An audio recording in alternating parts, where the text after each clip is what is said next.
Hey guys, welcome to HS Temple Scripture Bites, where we feast on God's Word. You know, the Bible contains all that we need to live a full life. It contains all the nourishment that we need to go from spiritual infancy to spiritual maturity. So join me as we dig into today's scripture. Hey guys, on the last episode, we looked at Jesus, his prayers and the things he did in the Garden of Gethsemane just before his crucifixion. And as we come up to Easter, we've just celebrated Easter, we continue looking at how Jesus prayed in those moments just before he was arrested and crucified. So today's scripture is very similar to last week's scripture. It's found in Matthew 26 from verse 37 to 42. It says this: "He took Peter and the two sons of Zebedee along with him, and he began to be sorrowful and troubled. Then he said to them, 'My soul is overwhelmed with sorrow to the point of death. Stay here and keep watch with me.' Going a little farther, he fell on his face to the ground and prayed, 'My Father, if it is possible, may this cup be taken from me. Yet not as I will, but as you will.' Then he returned to his disciples and found them sleeping. 'Could you men not keep watch with me for 1 hour?' he asked Peter. 'Watch and pray so that you will not fall into temptation. The spirit is willing, but the body is weak.' He went away a second time and prayed, 'My Father, if it is not possible for this cup to be taken away unless I drink it, may your will be done.'" You see, Jesus, his prayers to God in these moments of anguish, deep sorrow, he prays what a lot of us pray when we find ourselves in trouble. "Lord, take this situation away from me." That is what he prayed. He said, "Lord, if it's possible, let this cup pass away from me." He's saying, if it's possible, let me not have to go through the crucifixion. Yeah, of course. That's a natural prayer. So it's natural for us to pray when we're in a situation, to pray, "Oh God, please take this situation away from me. Like, remove it from me. I hope I don't have to go through it." This is what Jesus prays. This is how he prays. So this is a natural prayer, and it's a prayer that we should pray if it's possible. However, Jesus prays the prayer that I think should be the prayer for every Christian. Not what I want, but what you want, oh God. What you want, let that be done. Jesus is praying. He's saying, I don't want to go through this crucifixion. Who would? Who would? I don't want to go through this crucifixion. So if it's possible, remove it from me. And there's sometimes we go through things like I got very sick when I was very, very young. And it was a long, drawn out, well, it wasn't very, very long, but it was over many days. And I was in the hospital.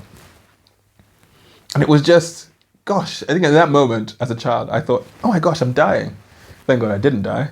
But, you know, sometimes we have moments where something is going on and we're just thinking, gosh, can you just take this away from me? I'm sick, or I have. And there's so many times when we pray these prayers, God, can you take it away from me? But he's praying, but not what I want, but what you want. And it's hard to imagine that what God wants is for Jesus to go through the crucifixion. His only son to go through crucifixion, to experience crucifixion, death, torturous death. And you're like, what? Is that what God wanted? See, God sees the end. That's not the end of Jesus' story. What God wanted was a way for you and me to become his children and for us to have relationship with him and him with us. Jesus, that's what Jesus accomplished on the cross. A way that by putting our faith in him and his death and resurrection, we might receive new life, be born again, and start a new life as a child of God. So we're born into God's family. That's so amazing. So God sees that and he says, yeah, that's my plan. And this is the only way to accomplish it. And so Jesus is saying here, you know what? I will submit my will to yours. And this should be the attitude, this should be the prayer of every Christian. Every time we encounter something in the Bible that is hard for us because we think differently, we want different to what God wants, we should say, Lord, not what I want, but what you want. Maybe we read something in the Bible and we think, gosh, I don't agree with that.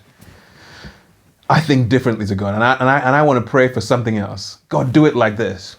But actually, we see what God wants in the Bible is for us to forgive. We might think, I don't want to forgive that person. Lord, let that person, suffer for what they've done. It's so bad. And we're praying this prayer of, Lord, judge this enemy of mine. Da, da, da, da, da.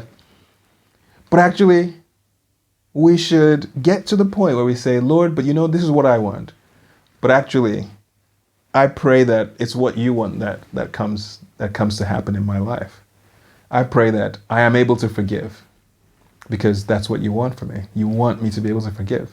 You don't want me to take revenge. And whatever it is, whatever area of life it is, every Christian should be praying just as Jesus prayed, especially when we go through something difficult, when we're engaging with something we find difficult, perhaps. We should pray this prayer, not what I want, but what you want. And the thing about this prayer is that, as I said, what God wants is good. It's so good.